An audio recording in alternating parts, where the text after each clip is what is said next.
बिस्मिल्लाहिर्रहमानिर्रहीम। अस्सलाम वालेकुम। कैसे हैं आप सब? उम्मीद है कि आप सब खैरियत से होंगे। तो नाइन्थ क्लास आज हम जो फिज़िक्स का टॉपिक करेंगे वो है वेक्टर रिप्रेजेंटेशन, कि वेक्टर को कैसे ज़ाहिर किया जाता है।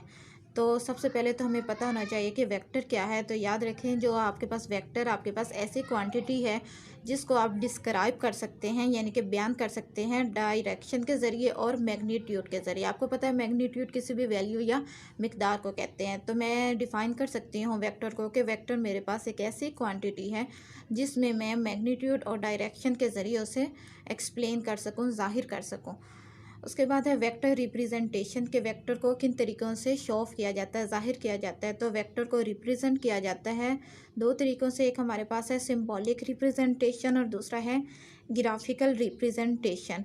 इन दो तरीक़ों से आप वेक्टर को रिप्रेजेंट कर सकते हैं। सबसे पहले हम डिस्कस करेंगे सिंबॉलिक रिप्रेजेंटेशन को, कि सिंबॉलिक, अब देखिए नाम से ही ज़ाहिर हो रहा है, सिंबॉलिक लफ्ज़ निकले सिंबल से। सिंबल का मतलब होता है कि आपने किसी भी चीज़ को शो ऑफ करना होता है विद द स्मॉल लेटर्स के ज़रिए।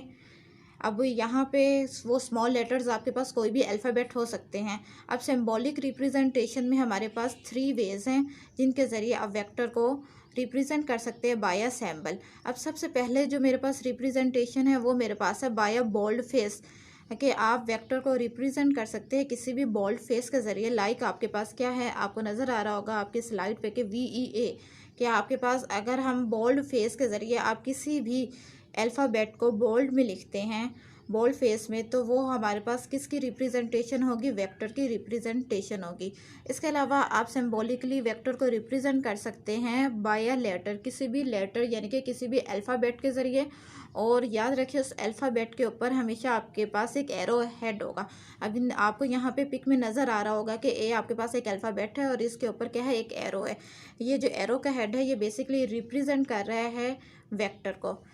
जो हमारे पास तीसरा है तरीका, सिंबॉलिकली तरीका जिसके ज़रिए वेक्टर को रिप्रेजेंट करते हैं, तो वो ये है कि आपने सेम केस एरो हेड आपके पास होगा, लेकिन अल्फ़ाबेट जो होगा, जो आपके पास लेटर होगा उसके बिलो होगा। यानी कि आप कोई भी लेटर लेंगे और उसके बिलो आप कोई भी एरो हेड जो है उससे ड्राइव करेंगे, तो वो आपके पास क्या हो जाएगा, सिंबॉलिकली रिप्रेजेंटेशन। यानी कि वेक्टर को आप सिंबॉलिकली 3 तरीक़ों से रिप्रेजेंट कर सकते हैं।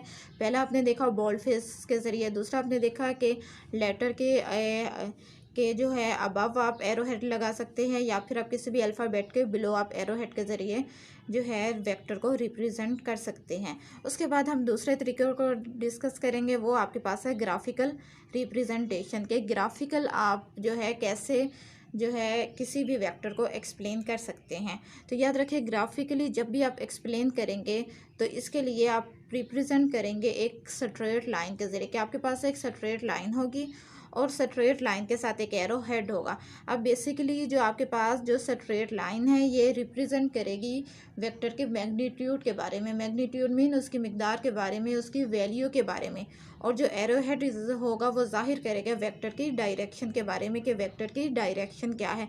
यानी कि आप वेक्टर के वो एरो हेड के ज़रिए उसकी डायरेक्शन और उसकी लेंथ के ज़रिए आप क्या ज़ाहिर कर सकते हैं, उसके मैग्नीट्यूड जो है उसे शो ऑफ कर सकते हैं। फॉर एग्ज़ाम्पल अगर मैं यहाँ पे देखूँ ग्राफिकल रिप्रेजेंटेशन में मेरे पास एक 2 पॉइंट है, एक है ए और दूसरा है बी।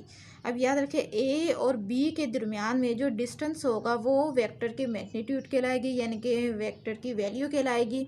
और यहाँ पे अब जो ए या बी की तरफ, जिसकी तरफ एरो हेड होगा वो उसकी डायरेक्शन को जाहिर करेगा, और जो वी हमारे पास है ये शो ऑफ कर रहा है वेक्टर को। उसके बाद अगली मेरे पास जो एग्जांपल है वो ये है कि मेरे पास 2 पॉइंट है, एक एच है और दूसरा है एस। अब यहाँ पे अगर आप देखें जो एच और एस के दरमियान में जो डिस्टेंस है, बेसिकली जब हम इससे मेजर करेंगे तो ये मेरे पास वेक्टर के मैग्नीट्यूड कहलाएगी।